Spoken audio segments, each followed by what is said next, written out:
we have these crossroads. And you know, either way you choose, your life is going to be different. The universe doesn't exist, but God thinks it does.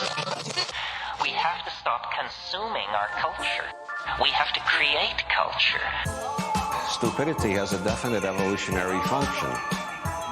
I am all for abolishing stupidity, but before it goes, we should pay tribute to it. Well, Sequoia, we're here at the Corkboard Bizarre. We sure are. I'm imagining us as, like, secret agents, sort of stepping into this black and white world. We are. And yeah, we're in our little basement / work study / office area. Which we are. Oh, we are. It's actually just your basement. Yeah, but we're, like, dressed a lot snazzier than we are right now. And everything's in black and white. Yeah. And there's a soundtrack behind us that's like some low, smooth jazz music. And I'm about to crack open a case file. Yeah. Yeah. Yeah. Get noir on a Sunday afternoon. Yes, that's just how I feel in my mind right now. Hell yeah. I like it. Yeah.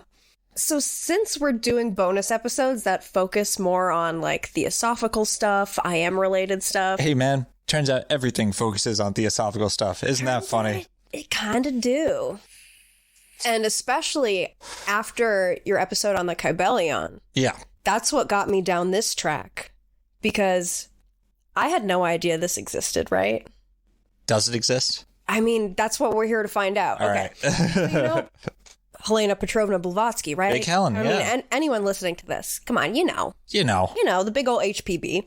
And her most notable work is The Secret Doctrine, which outlines the basic tenets of Theosophy. I'm sorry.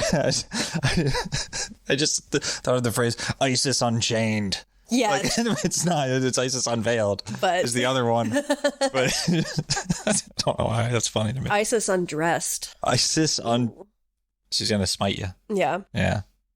So The Secret Doctrine, it's published in 1888. It includes all of the theosophical views of the nature of the universe. How is our universe made? It's the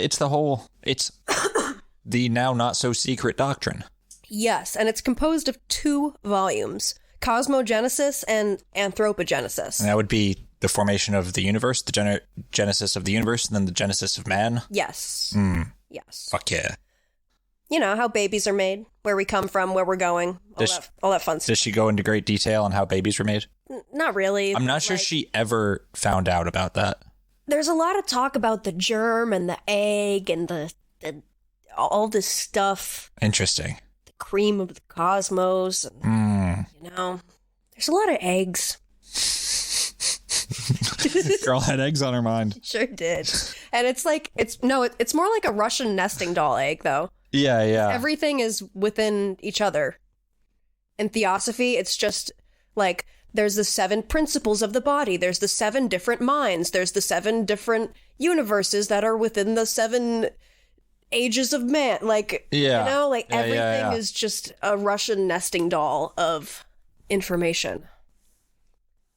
It's one of those puzzle boxes that I love so much. Yeah. Yeah. So we know about the Secret Doctrine. Yeah, we did. Kind of. Yeah, I mean, we know it's a that thing. it exists. Yeah.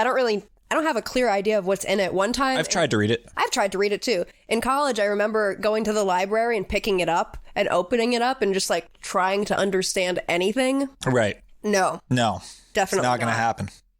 Did you know that the Secret Doctrine is actually based on something called the Stanzas of Dzyan? Allegedly. Did you note that? I did. Actually. I didn't know that. I did. Wow. Mm-hmm. Okay. Well, look at you, Mr. I'm a smart fucker. Stans. Yeah, I remember dumb shit that doesn't matter to anyone. Yeah. The Stanzas of Dzyan. These are a collection of ancient texts that Blavatsky claimed to have accessed and translated during her spiritual journeys abroad. They describe the creation and evolution of the universe and humanity's spiritual journey through various incarnations. They're said to have been composed by highly evolved beings known as the Mahatmas, the Lords of Wisdom. You know. The Masters. The Masters. Yeah. Those guys who have been imparting their knowledge to humanity throughout history. Did they write them in is it like some cosmic book? written in light. Yeah, like written in the universal cosmic language, which is Zenzar. We'll get into that. We're getting to Zenzar? Yeah. Okay, all right. The stanzas have been a subject of controversy and debate within the Theosophical community. You know, with some criticizing Blavatsky's claim of having translated the stanzas, arguing that these are just from her imagination, right? Right. These aren't actual ancient texts from anything. This is just another one of those devices saying it came from somewhere that's not Big Helen, so people take it more seriously than they would take Big Helen. Then there's other people, other scholars who are like, okay, yeah, sure, maybe they're not, like, real, but they're based on real esoteric teachings that she experienced when she was traveling, and, you know, maybe we just don't understand these stanzas because their meaning has been, you know, lost or obscured over time. I hate that shit. I hate that shit. And, you know, a lot of people, you know, a good few. She just straight up plagiarized most of it. Probably. Yeah. I mean, that's basically the same thing that the second group of people are saying, except they're trying to give her a pass. Right, and say that it's okay because there's useful knowledge in there anyway. There's no real, it's not really real, but it's based on this other real, so it's not real. So it's not an actual thing. Yep. Yeah. Well, despite the controversy surrounding the stanzas of Dzyan, they continue to be a subject of interest and study among those drawn to Theosophy and the teachings of Blavatsky. And, real or not, like I said, many Theosophists believe that the stanzas contain important spiritual teachings and insights that can help individuals on their own spiritual journey, which is what Theosophy is all about, just helping you, you know, be your best you. Yay! And get magic powers. Yeah. So I've heard. So, what I'd like to do in this episode is just go through the first 7 stanzas in the first section, Cosmogenesis. Let's learn about the creation of the universe, you know? Okay. All right. So, Sequoia, if you would, read a little bit from the intro. The history of cosmic evolution, as traced in the stanzas, is, so to say, the abstract algebraic... Oh, it's going to be one of these. Okay. Is, so to say, the abstract algebraical formula of that evolution. Hence, the student must not expect to find there an account of all the stages and transformations which intervene between the first beginnings of universal evolution and our present state. To give such an account would be as impossible as it would be incomprehensible to men who cannot grasp the nature of even the plane of existence next to that which, for the moment, their consciousness is limited. The stanzas, therefore, give an abstract formula which can be applied mutatis mutandis to all evolution, to that of our tiny Earth, to that of the chain of planets of which the Earth forms one, to the solar system to which that chain belongs, and so on, in an ascending scale, till the mind reels and is exhausted in the effort. So basically, like, hey, this doesn't include all the details. We're not telling you everything about the creation of the universe from A to Z, with everything in between, right? This is just a blueprint. Got it? Yeah, this is a cheat. It's like a speed square. Yeah. Yeah, it's actually a kind of a great analogy. Okay, so these stanzas, right? They're going to give us a formula. A magic formula. And we can apply that to multiple stages of evolution. Because, like she said, this is just like a condensed version of everything. Yeah. She also writes that, you know, the reader has to bear in mind that the stanzas given treat only of the cosmogony of our own planetary system and what is visible around it. The secret teachings with regard to the evolution of the universal cosmos cannot be given, since they could not be understood by the highest minds in this age, and there seems to be very few initiates, even among the greatest, who are allowed to speculate upon this subject. So she's basically saying, yes, this is the creation of the universe, but not really. Okay. Because in Theosophy, our universe is like an egg contained within a void. And everything within our galaxy, our universe, our celestial beings and space and everything, that's within that egg that is floating in this other place. Right. Right? Yeah. And that's actually like the universal cosmos is that void out there. Okay. Yeah. So we don't know how that got there. We have no idea. We're just We're speculating on the creation of the egg Okay. that we're in. Right. Yeah. Good grief. But we don't know about the void. We don't know about the void. How did that get there? Don't know. Don't know. It's not even worth talking about. It's just too outside, too big. So what is Dzyan? Like, what does that mean? Well, it's thought that it's a corruption or variation of the Sanskrit word jnana, which means meditation or contemplation. Okay. So in this context, Dzyan could be understood as like, it represents a body of wisdom that is obtained through deep contemplation, the stanzas of Dzyan. Yeah, like this sort of poetry of contemplation. Yes. Okay. But like, here's the thing about Blavatsky. Because she traveled to Tibet and she met all of these foreign people, she didn't know how to spell the things that they were saying. Because right. She could only write down things phonetically, like in her tongue. Right. The best that she could so that she would remember how to pronounce them, but she wasn't writing them down like in their language to know what the actual word is. Yeah. So there's a lot of words in Theosophy that are kind of like that. They have a question mark around them where it's like, not really sure what this means, but it's close to this Sanskrit word and it's close to this other Tibetan word, and we kind of don't know. Yeah. Yeah. That's the thing. No, I mean that makes sense. Especially when you've got like a lot of, I don't know, words that mean similar things. Right. Different cultures and shit. And then it's like, okay, what is a stanza then? It's a poetry section. Yeah, it's like a little verse of a poem. So the first section, of course, made out of 7 stanzas because Theosophy. 7. We got 7. 7. Yeah. It's like 7 little poems Yeah. that all describe the creation of our universe. I can't fucking write poetry anymore. I've never been good at rhymes, but I haven't written a song in so fucking long. Yeah. Yeah. I haven't written a song in a long time. Yeah. Yeah, what are you gonna do? What are you gonna do? Write a song. Even if it's a bad one. I'll adapt it from the stanzas of Dzyan. There you go. Which, by the way, like I said, were originally inscribed on palm leaves in Senzar, the universal language of the cosmos. But it's also been said to just be like ancient Sanskrit. I don't know. Yeah. Sensar, Sanskrit. Right. Sure. So these palm leaves covered in Senzar, right? They were preserved and made impermeable to water, fire, and air in these secret underground chambers in Tibet. Okay. Which were then eventually discovered and translated into modern languages by Blavatsky. Yeah. How'd she get them? How'd she get there? That's a good fucking question, isn't it? Because these stanzas, okay. Oh, well, it says they're compiled and translated by a group of Tibetan monks led by Kuhumi. Yeah. Are we getting there? Yes. Okay. So the stanzas are actually part of a larger group of ancient texts because, again, this is Theosophy and everything is an egg within an egg. Right. It's a Russian nesting doll of stuff. So the stanzas aren't even just their own thing. They're like contained within another thing, which is the books of Kayute. That's the formula she's talking about.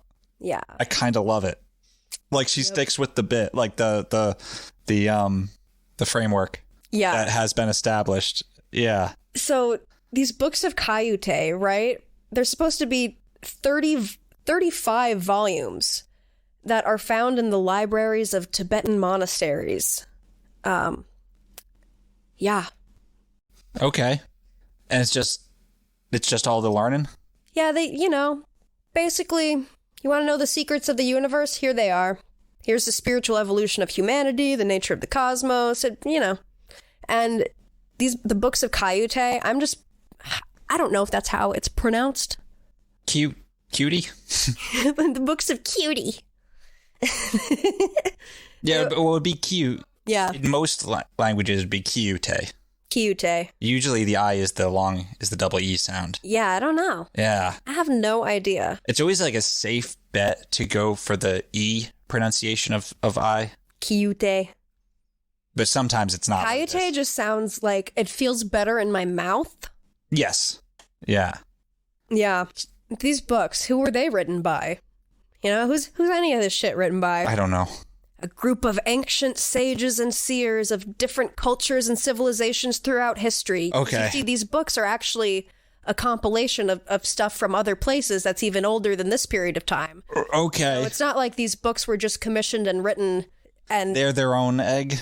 Yeah. Okay. And they contain works from India, Tibet, China, Egypt, and they're compiled by a group of Tibetan monks led by Master Kuthumi. Ah. Yes. There he is. And that's who compiled and translated the books of Kayute so that they could then be, and the stanzas of Dzyan were included in that. Okay.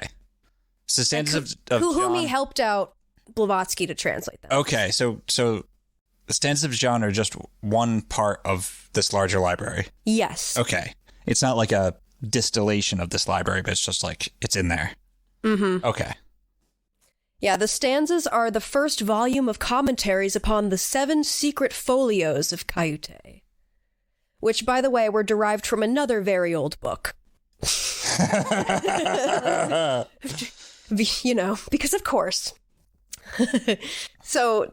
That's fucking funny. What do these stanzas say? These mysterious stanzas. Well, they're kind of cryptic and, like, written very symbolically. There's a lot of words that we're going to have to go and look up in order to crack the code, so to say. All right. But before we begin, Blavatsky actually has something to say. Before the reader proceeds to the consideration of the stanzas from the Book of Dzyan, which form the basis of the present work, it is absolutely necessary that he should be made acquainted with the few fundamental conceptions which underlie and pervade the entire system of thought to which his attention is invited. These basic ideas are few in number, and their clear apprehension depends on the understanding of all that follows. Therefore, no apology is required for asking the reader to make himself familiar with them first, before entering on the perusal of the work itself. Yeah. So basically, don't read these stanzas unless you understand these few things, okay? Yeah. We got 3 fundamental propositions that we just gotta underline. They gotta take them on their face. Like, yeah. These, just accept these. Okay. Yeah. So, the first of these propositions is this idea that there's one absolute reality. The existence of an ultimate, eternal, infinite reality beyond the comprehension of the human mind. You will never comprehend it. Okay. And this reality is the source of all existence. It's present within every aspect of the universe, often referred to as the absolute, the one, the divine principle. Sometimes it's referred to just as that. God. Like, look at that. Yeah. Yeah. Okay. So, this reality is beyond any attributes or distinctions. It can't be described in any conventional terms, but it's the foundation for all existence, and everything else emanates from it. Sorry, from that. From that. Yes. Everything emanates from that. Okay. And we all contain an aspect of that. Okay. That is in everything. It's God. Yeah, but Gotcha. we'll never understand it, but it's in us. Okay. Yeah. Now we got the law of God, I can't say that. Periodicity? Yeah. So Theosophy, it's really concerned with this idea of cycles. Right. And evolution, things happening in stages. Yeah. So the second fundamental proposition of Theosophy deals with this, the cyclical nature of the universe. Okay. This idea that the universe and everything in it is constantly undergoing this endless cycle of manifestation and dissolution. Like, you're born, die, born, die, born, die. Right. And that's just always happening, and it applies to all levels of existence, from the smallest atom to the largest cosmic structure that you could think of. Right.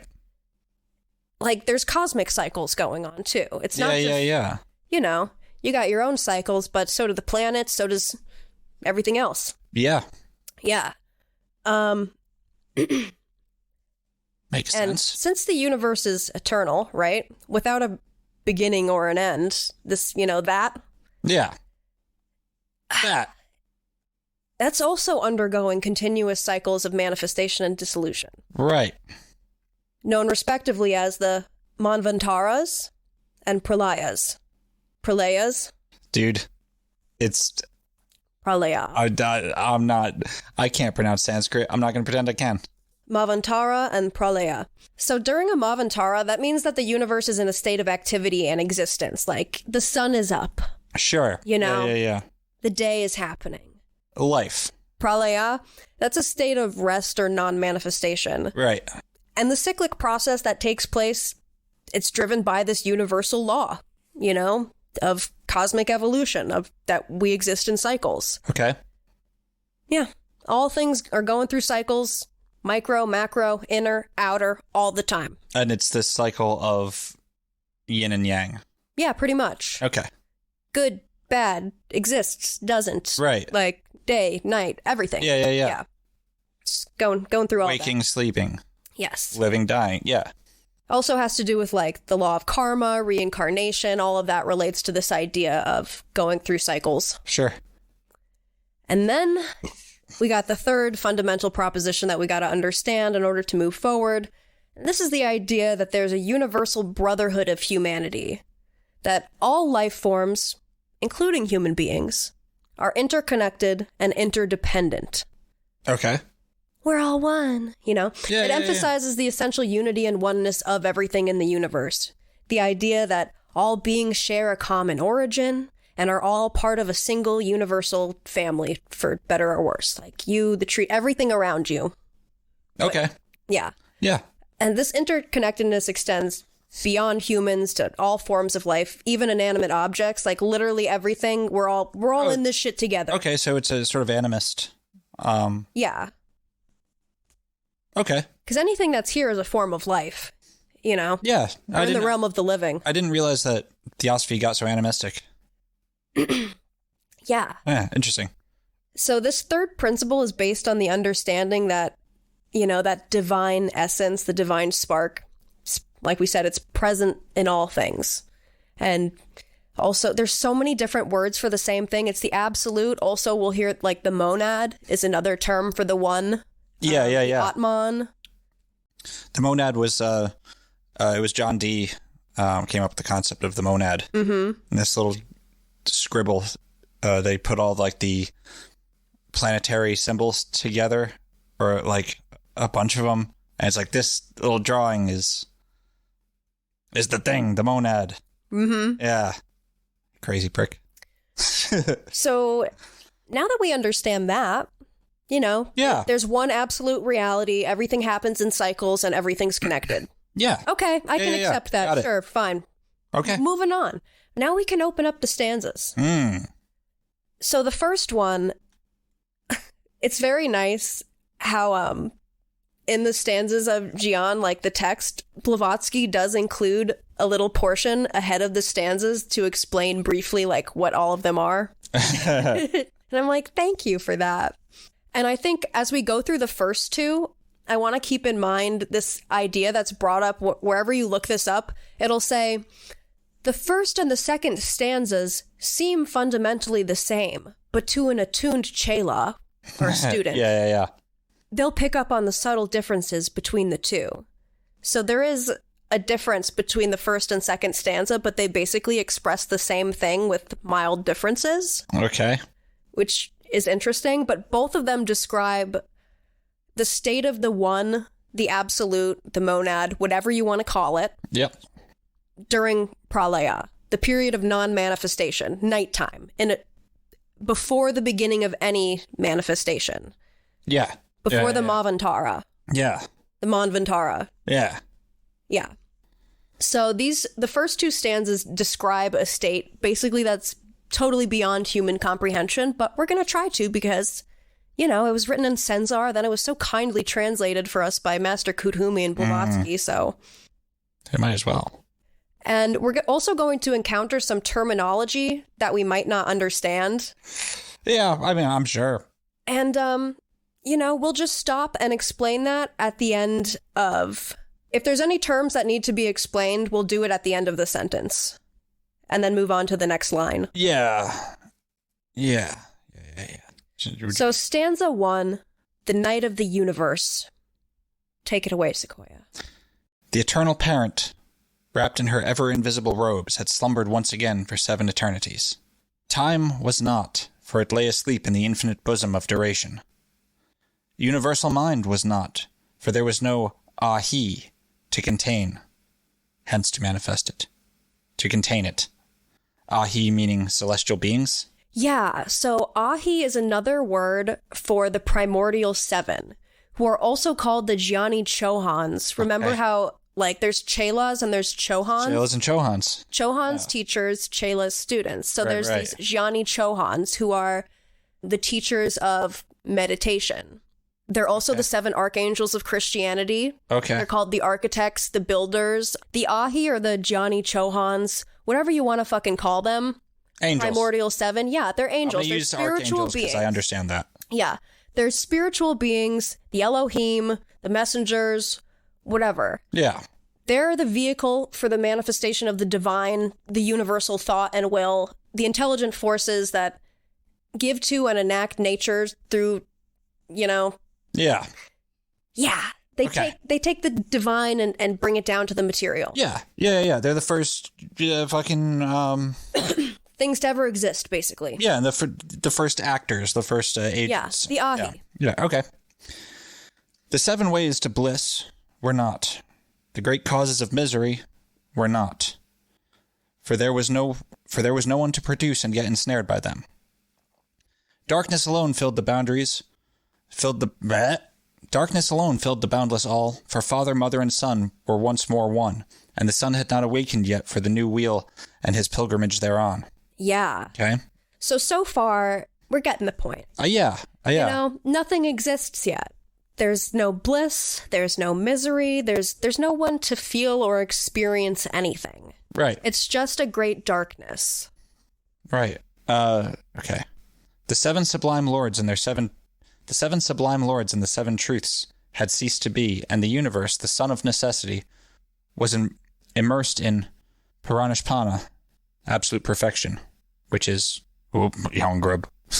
You don't have to read that part. Paranishpana, to be outbreathed by that which is and yet is not was. Yeah. Okay, so the 7 sublime lords, basically, the Ahi.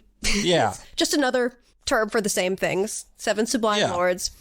They still, they don't exist. Except I like that. The archons, the planets. Instead of saying that there were none, it says they had ceased to be, almost implying that they had in the past. What implies the cycle. Right, the because even nature. The first line says, the eternal parent, wrapped in her ever-invisible robes, had slumbered once again. Yeah. For 7 eternities. Yeah. So, there's this cycle of she sleeps, then she wakes.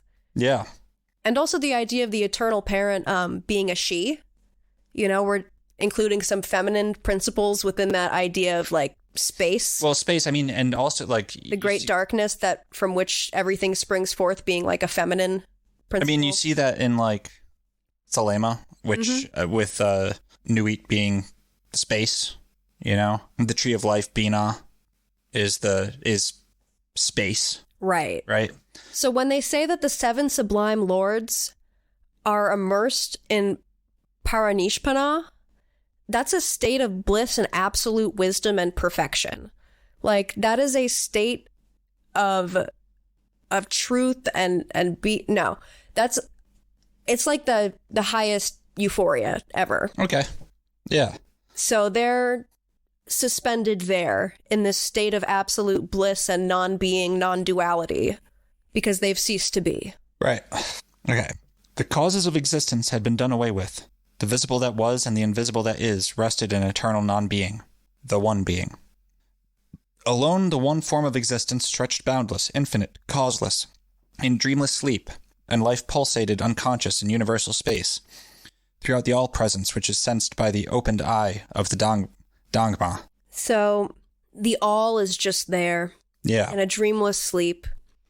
And life is there. But there's also the opened eye of the Dangma. What is that? So Dangma is a Tibetan word that means a purified soul, a seer, an initiate who has attained full wisdom. Throughout the all, and life pulsated unconscious in universal space. Throughout that all-presence. The all-presence which is sensed by the opened eye of the Dangma. So sensed by the third eye of a crazy man. Right? Yeah. Okay.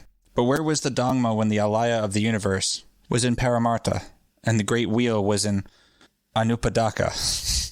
Okay, so that one we're going to need to break down, yes, right? Yes. Because that's the last line of the first stanza, the Night of the Universe. But where was the Dangma? Where was the Dangma? Where was this high initiate who has attained full wisdom. Yeah. When the alaya of the universe, meaning the undifferentiated matter, the pre-cosmic matter of the universe, it's another word for mother, but also like the great darkness, space.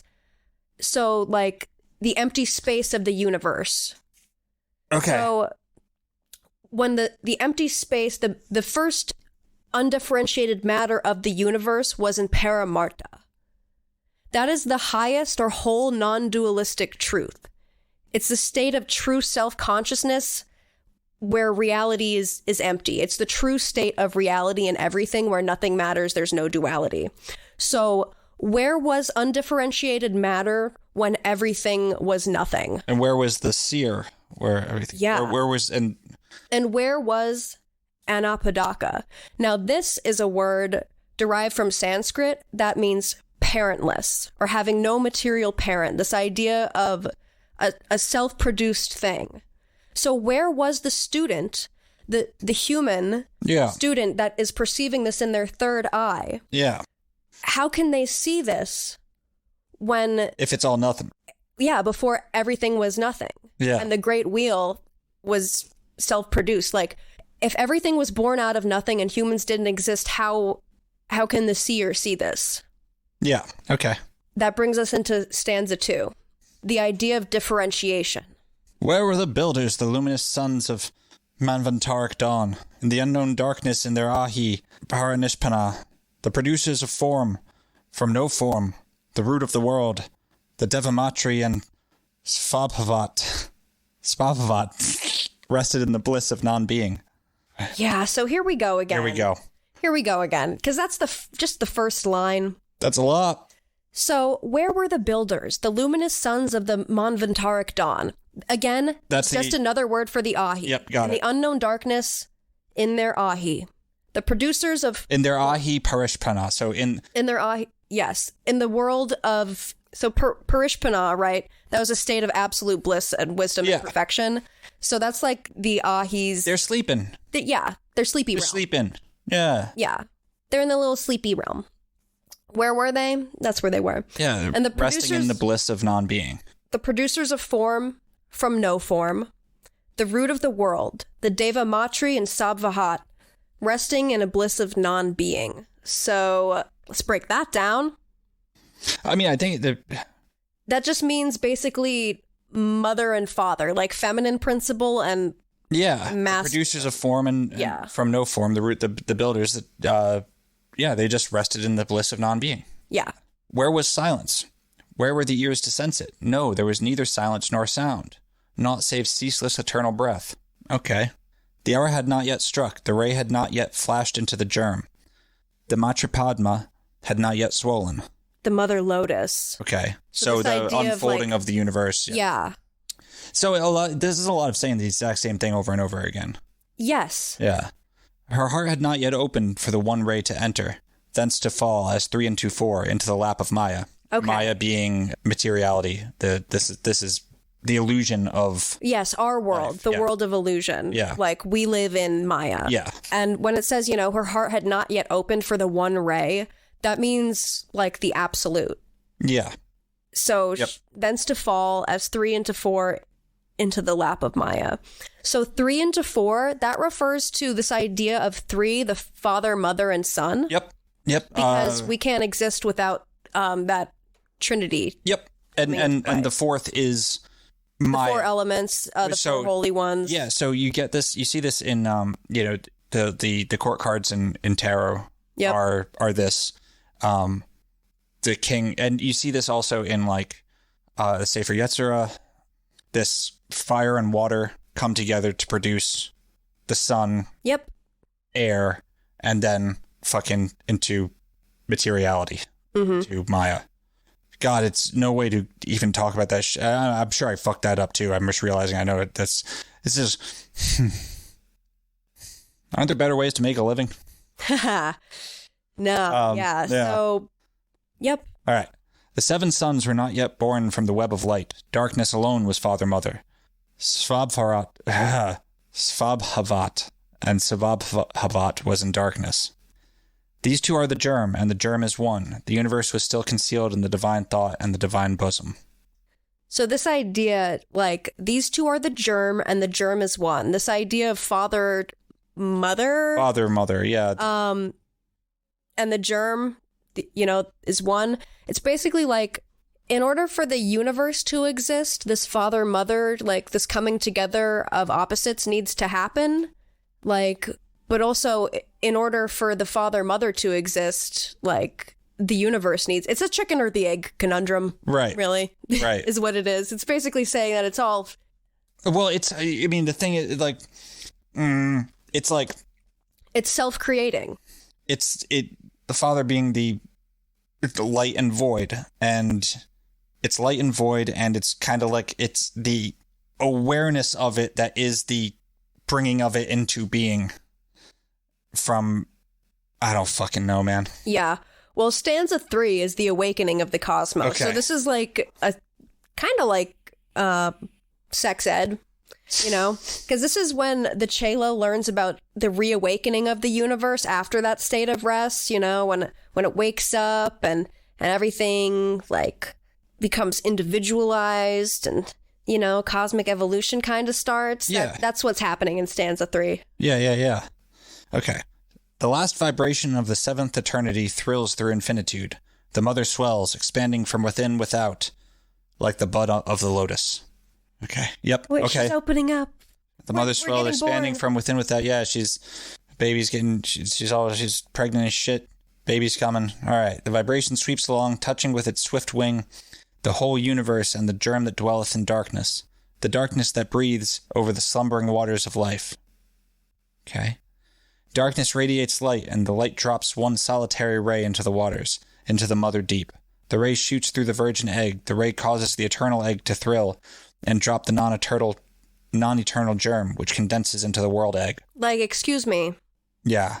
And this is, after this point, shit gets really complicated. I'm sure. That I'm not sure, like, because first of all, I'm not a scholar of Theosophy.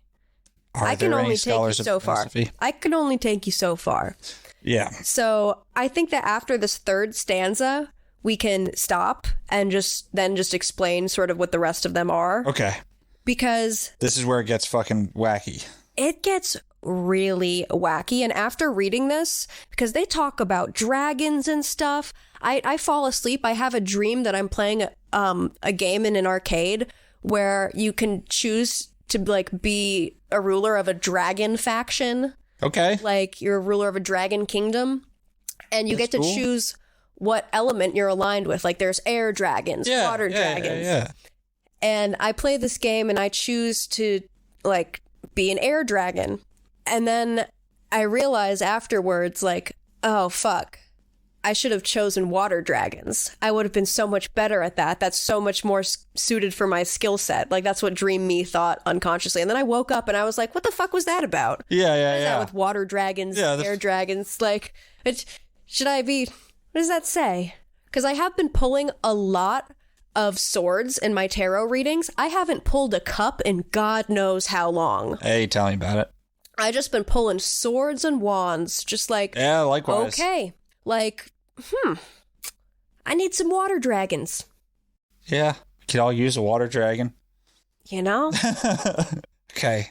So we got the ray that's gone into the waters, a shot through the virgin egg, which causes the eternal egg. I mean, that reminds me a lot of, like, Genesis. Yeah. The world egg. That's where we are. We're in the world egg. Yep. The mundane egg, as they also say. Yeah, I'll tell you all about the mundane egg. Yeah. Know that mundane egg all too well. All right. Then the 3 fall into the 4. 3 into 4. The radiant essence becomes 7 inside, 7 outside. The luminous egg, which in itself is 3, curdles and spreads in milk-white curds throughout the depths of mother, the root that grows in the depths of the ocean of life. The root remains, the light remains, the curds remain, and still... Oyahu is 1. Okay, so this Oyahu thing, this is a word to refer to the Logos. Okay. And the Logos is this... Poimandrous. Yeah, it's this thing, this this deity that's within everything, basically. Yeah. So it's a word to represent something, the thing that is within all things. Iuahu. And it can be pronounced a bunch of different ways, and that's kind of on purpose. Okay. I got it. Yeah, no, Yeah. I got it. Yeah. That's why there's 7 vowels in it, because she's all about the 7 things. It can be pronounced 7 different ways, Right, blah, blah, blah. Yeah. Okay. The root of life was in every drop of the ocean of immortality. And the ocean was radiant light, which was fire, heat, and motion. Darkness vanished and was no more. It disappeared in its own essence, the body of fire and water, or mother and father. Or father and mother. Or father and mother. Behold, O Lanu. Like, excuse me, what? Who's Lanu? Child of the two, the unparalleled refulgent glory. Lanu is just another word for Chela. Okay. Because there's always more words for things that mean the same thing. Bright space, son of dark space, which emerges from the depths of the great dark waters. It is Oyahu the Younger, whom thou knowest now as Quan Shi Yin. He shines forth as the sun. He is the blazing divine dragon of wisdom. The Eka is Chatur, and Chatur takes itself 3, and the union produces the Sapta 7. And whom are the 7? In whom are the 7 which become the Tridasa, or the hosts and the multitudes? Behold him lifting the veil and unfurling it from east to west. He shuts out the above and leaves the below to be seen as the great illusion. He marks the places for the shining ones, and turns the upper into a shoreless sea of fire, and the one manifested into the great waters. Where was the germ, and where was now darkness? Where is the spirit of the flame that burns in thy lamp, O Lanu? The germ is that, and that is light, the white brilliant sun of the dark hidden Father. Yes. Light is cold flame, and flame is fire, and fire produces heat, which yields water, the water of life in the great mother chaos. Father, mother spin a web whose upper end is fastened to spirit, the light of the one darkness, and the lower one to matter. Its shadowy end, and this web is the universe spun out of the 2 substances made in one, which is Svabhavat. It, the web, expands when the breath of fire is upon it. It contracts when the breath of the mother touches it. Then the suns dissociate and scatter to return to their mother's bosom at the end of the great day, and re-become one with her. When it is cooling, it becomes radiant, and the suns expand and contract through their own selves and hearts. They embrace infinitude. Then Svabhavat sends Forhat to harden the atoms. Fohat. Then Svabhavat sends Fohat to harden the atoms. Each is part of the web, reflecting the self-existent Lord. Like a mirror, each becomes in turn a world. Yeah. Jelly brain. Yup. That's about where my brain goes jelly as well. Because... Whoa. Yeah, right? Like, and it's all just a lot of words to say something that we kind of already get just from knowing the 3 principles. Like, does any of the rest of this really... Yeah. I mean, to me, it's just like, it's another... It's all just a bunch of words for the same thing to say the same thing over and over again. Yeah, I mean, it's just like, it's a creation myth. Just extraordinarily dense and difficult. And abstract. Yeah. But it's really not... From what I'm, like, getting, it's not that much different than, like, what's written in, like, the Corpus Hermeticum. It's a lot of the same shit. I mean, plus the whole egg business. Yeah, and there's a lot of talks of, like, triangles, cubes, and, like... Pentacles, and... I mean, it seems like it's a synthesis of a lot of shit, but, like... Very, like... It seems easier to just get it by reading the source material. Yeah. You know what I'm saying? Right. There's something about it that just feels needlessly complex. Well, it needed to, so it could be the spooky fucking thing that Blavatsky needed it to be. Yeah. And, like, I at once, like, am more impressed by her mysticism, as I usually am whenever I do read Blavatsky, but it's needlessly dense. It's a lot of shit. Yeah. It's a lot. It is. I like how I am just assuming that she just wrote this too. You know what I mean? Because my thoughts on the actual content, it's not really relevant to like what we're doing here.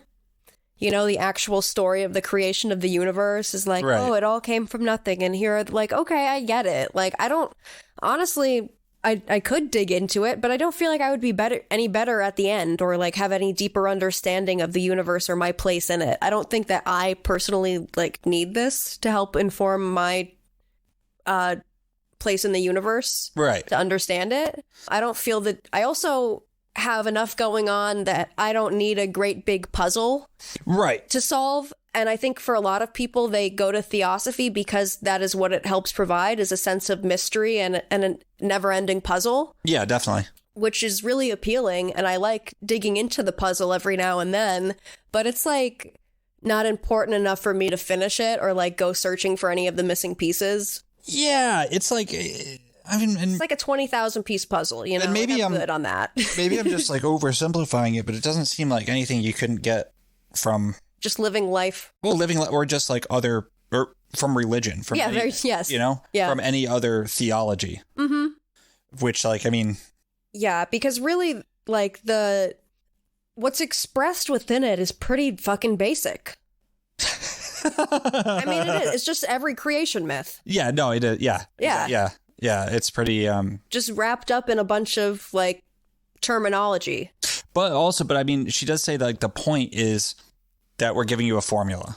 Yes. And that there is a formula here that can be applied everywhere. And like, I mean, that's also nothing new, right? Like that's the tree of life in Kabbalah, right? It's the same idea. It's a formula. It's not an Right. accurate representation of a thing. It's an abstract formula that can be applied all the way down.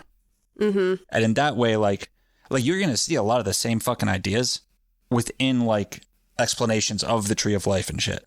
Yeah. Right? In all the various magical traditions and all that shit. You're going to see the same type of thing in like the Sefer Yetzirah, which, you know, is a cooler thing to read. Right. It's just, like, it is just a cooler thing to read. You see like a lot of the same shit, like the 3s and the 4s and the fucking, you know, shit like that. Yeah. Like this idea of 7 within, 7 without. So there's like the Gianni Chohans, the 7 builders, the 7 celestial beings, archangels, whatever. Yeah. Those are the 7 within. There's also 7 without, who are, I fucking forget, they're the Gianni somethings. But they're not the Gianni Chohans. They're like something else, and they're out there like in the void. Yeah. And they rule that universe. So there's always like everything is getting split apart. There's these incredibly detailed hierarchies of like how things split. And it just feels so needlessly convoluted to me. I mean, I get it because there's always something to tack on and a new branch to go down when you know, think that you figured out one thing. Is like, oh, wait, but there's more. Yeah. But yeah, I guess this is a good place to talk about this dude, William Emmett Coleman. Okay. So he was a radical non-Christian spiritualist and critic of Helena Blavatsky. Okay. He spent a considerable amount of time and effort trying to discredit her works, specifically the Book of Dzyan. Yeah, so this guy had become a spiritualist at the age of 16.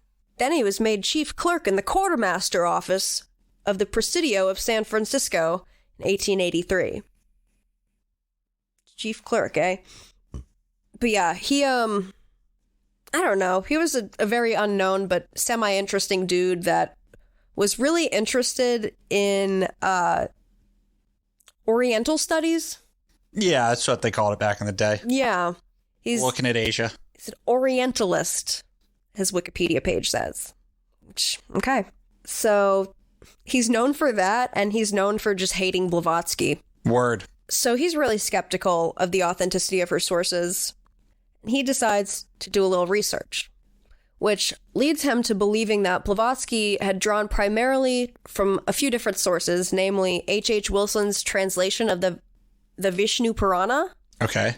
Alexander Winchell's World Life, also known as Contemporary Geology, and Ignatius Donnelly's Atlantis, the Antediluvian World, as well as, you know, a few other scientific occult works.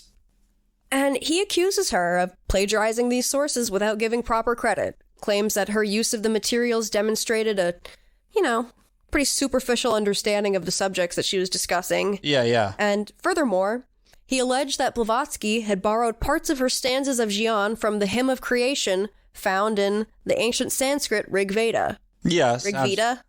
Sure. Whatever. He promised to write a book that would expose all of Blavatsky's sources, including the origin of the term Dzyan. We're going to know once and However, Coleman's ambitious project to discredit Blavatsky in the Book of Dzyan never came to fruition because in 1906 there was an earthquake in San Francisco that destroyed his whole library, all the notes that he had. Oh, shit. And unable to recover his research and material, never completed his expose and passed away 3 years later. Holy shit. So that book just never came out. Because of an earthquake. Yep. Thinking of Charles Ledbetter meditating real hard in Australia. Oh, yeah. Shaking the world. What else is interesting that, like, the Book of Dzyan, the Stanzas of Dzyan, also come up in some Lovecraft works. Oh, yeah, definitely. Yep. I was thinking there's hints of Lovecraftian shit in there with the unknowableness and the, that's it. Where does it show up in Lovecraft? In The Haunter of the Dark. Okay, yeah. Yeah, that's where the character, like, he discovers a library full of a bunch of disintegrating old books. The Necronomicon is in there. Right. And the Book of Dzyan is in there, too. Okay.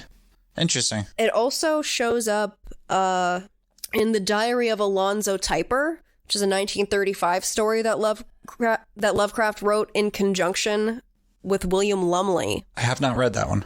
That's interesting, though, that Lovecraft was exposed to Theosophy. Apparently he found the mythology of Theosophy really interesting, but also referred to its advocates as sophical charlatans. Fuck yeah. Yeah. When he's right. Sometimes he's really not right, though. That's really interesting, though, especially in the context of, like the Lovecraftian currents of magic. Yeah. It literally just keeps going back to Theosophy. Right? It's so fucked. Oh, God. I'm, like, slowly starting to understand what was meant by that paper called Theosophy of Hyperstition. Yeah. Yeah. I don't feel like I understand the creation of the universe any better. Oh, not at all. Not at all.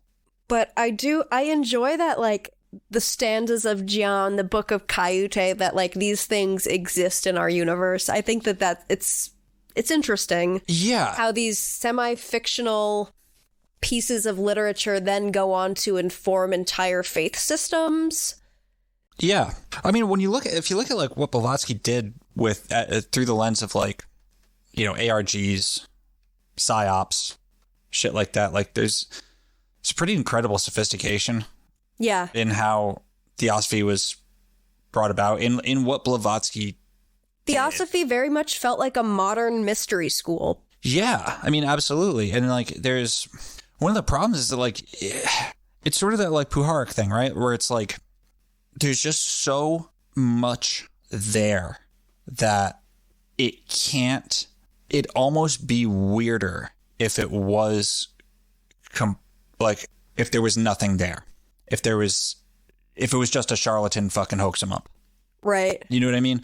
Like, and that's not to say that she didn't just like fucking rip shit off and just like write some shit like she did. She was a trickster. She was the arch trickster. But there was a purpose behind it. And like right. in that way, like that, I think some of the most effective acts of magic are creation of fictions like that. Mm-hmm. Well, and I think that because I'm reading the Stanzas of Dzyan now when I can easily go on the internet and like look up the meanings of all of these things. But back in the day, if a student, a chela, if you will, was to pick these up to try and learn more about Theosophy, they wouldn't have to just learn about Theosophy. They would have to go and learn about these other things like Tibetan Buddhism in order to understand the words even used in here. Yeah. It would send them on this other journey of learning about Eastern traditions. They'd also probably just not. Yeah. It would take someone like Homeboy who amassed a huge library without which he can't do it, to like take it down and stuff. I mean, it's really easy to fall into the trap of thinking everyone had the internet forever, because They totally didn't. They totally didn't. And like it's the whole conception of the world is different. Right. Just from the outset with that, capability. And I have to imagine that there's something very enticing, and I imagine I would be really enticed by it in like 1910 if I was alive then. Oh, absolutely. By this idea of like, here's this ancient wisdom that's been translated into English, and yet it's still so foreign. I'm reading words in English, but I have no idea what I'm reading. Right. And like sort of the thrill of that, but knowing that within that is supposedly the secrets of the universe. Like, what else do you have to do back then? That would be fun. Especially if you're a rich fucker. Yeah, and then you get together with other people and try to, like, decode it, talk about the meaning of life, talk about where you came from. Yeah, absolutely. But it's also... I don't know, it's like, it's... The modern world doesn't feel like it has a place for a text such as this. Well, yes... But I don't know. Because there is like mythologies and shit and fabricated mythologies and shit that do have a purpose. It just maybe happens in a different medium. It does. Like, Theosophy isn't really... Because Theosophy isn't hot right now. Except for all of its children. Yeah. How much it fucking created. Right. Like, you cannot escape it ever. Ever. Theosophy itself isn't really popping off at the time. Like, I mean, I would say that it is, but people don't realize it is. Yes. They don't realize they're part of what Theosophy spawned. Mm-hmm. Which is very interesting. Like, there's so much of what's considered to be ancient knowledge, ancient wisdom, ancient magic is just Theosophy. There's all sorts of stuff that isn't, right? Like, yeah. But there's so much that just is Theosophy. And it's confusing to me because of how incomprehensible the Secret Doctrine is. Like, I wonder how much of Theosophy's influence is actually due to the contents of the works rather than the actions of the Theosophists. Yeah, because when we were like going through the contents of it, at a certain point, I realized like none of this has to actually do with what the story's about. Yeah. I mean, like, kinda, sort of, but again, with the egg thing, this idea of the three principles, the cosmology, whatever, that feels like a shell wrapped around something else. Yes. Or like an egg within an egg. Like, that's not the real story. Right. Yeah, exactly. Like the real story is how the story was written and compiled and what effect it had on reality. Right. Yeah, exactly. Precisely. Like it's an act of magic, right? It's the thing is not the thing. God, that's just, it's getting so close to this idea that I've been trying to figure out how the fuck to explain and express it. It's that I get so frustrated by people seeming to not understand that someone can write something without believing a thing that they're writing and at the same time not doing a con job. Yeah. Do you know what I mean? Yep. Yeah. It's not a money grab. It's not, I feel like, no. I feel like the default like skeptical position on things is that it's a simple con job always. And it's not with Theosophy.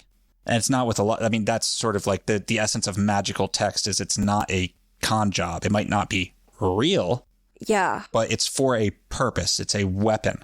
Weaponized language. Weaponized storytelling. I mean, there's like, I don't know, there's a lot of weird shit in there, man. I mean, like Krishnamurti saw a man fucking walk through a wall once. You know what I mean? Like, there's a lot of weird shit up in there.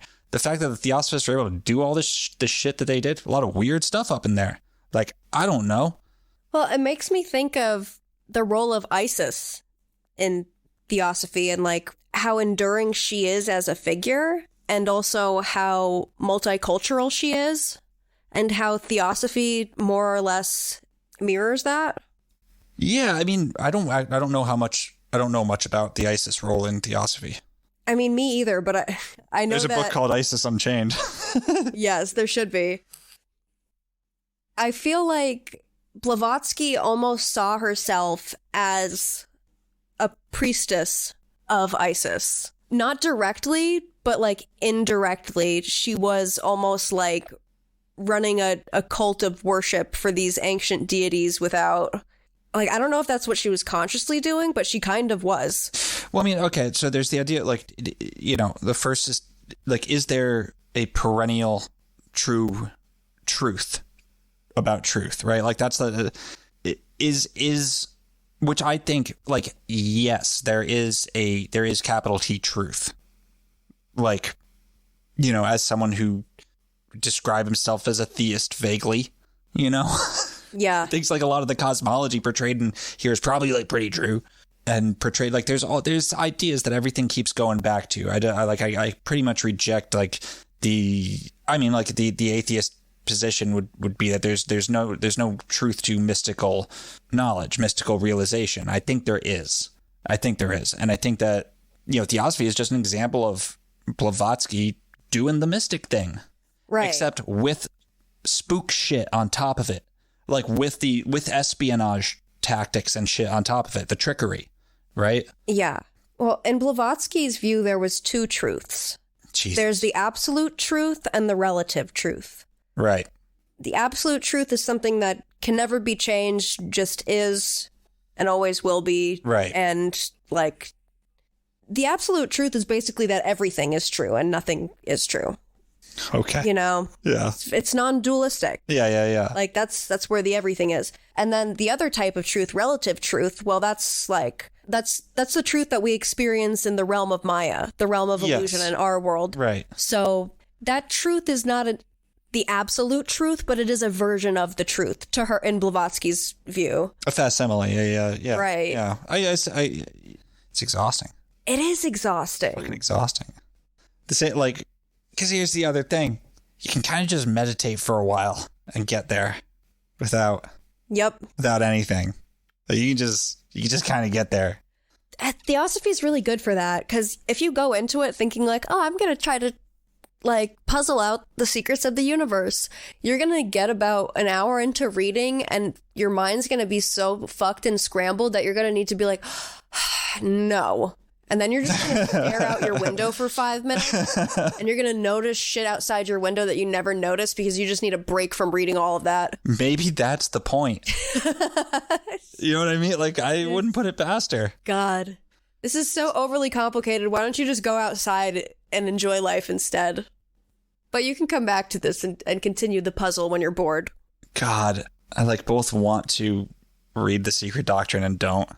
I feel like I don't know. It's like a House of Leaves situation where it's like you can go through it and read it from start to finish, or like read a paragraph, read a page from start to finish. But at a certain point, you're going to realize, yeah, I need the computer next to me while I read this.